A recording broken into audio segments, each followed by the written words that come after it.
मेरे लोगों, बाबा साहब ने क्या कहा जब उन्हें डराया गया?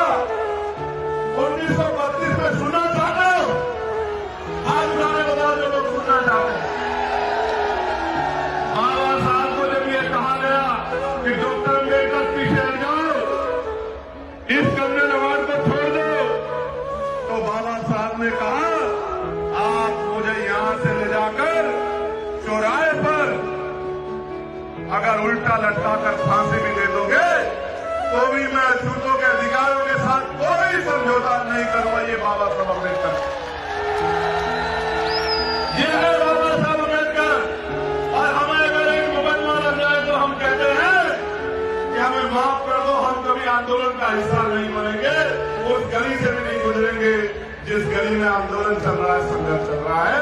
और बाबा साहब कह रहे हैं मुझे फांसी दे दो मगर मैं अपने लोगों के अधिकारों को छीनने नहीं दूंगा, उनके अधिकारों में कटौती नहीं करूंगा। ये है हमारे लिए बाबा साहब मेरे साथ।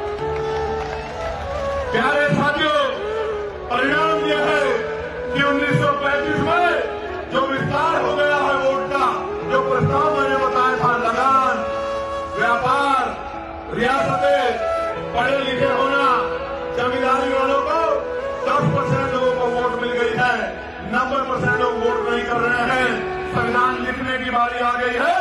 बाबा साहब कॉन्स्टिट्यूशनल असेंबली में कह रहे हैं कि ये लोकतंत्र नहीं है, इसमें मुट्ठी में लोग फैसला लेते हो और इसलिए 90% लोगों का जीवन प्रभावित होता हो। बाबा साहब ने क्या कहा कि जब हर व्यक्ति वोट देगा, समझदार व्यक्ति, तभी लोकतंत्र होगा। और आपको जान के अचरज होगा, मेरी बात को नोट कर लो, अखबारों में छपवा दो, टीवी पर चलवा दो, कहीं सर्च कर लो, आपको जान के अचरज होगा कि कोई महिलाओं की बात नहीं कर रहा, कोई मजदूरों की बात नहीं कर रहा है। और 1935 के एक्ट में भी, जिसको मिनी कॉन्स्टिट्यूशन कहा जाता था, 1935, एक भी महिला वोट नहीं करती है। दलितों की महिलाएं नहीं, पिछड़ों की महिलाएं नहीं, मुसलमानों की महिलाएं नहीं, आज की तथाकथित स्वर्ण जाति की महिलाओं को भी वोट का अधिकार नहीं था, नहीं था। किसी भी महिला को वोट का अधिकार नहीं था। आप समझो, जिस देश में महिलाओं को वोट का अधिकार ना हो, क्या उस देश में महिला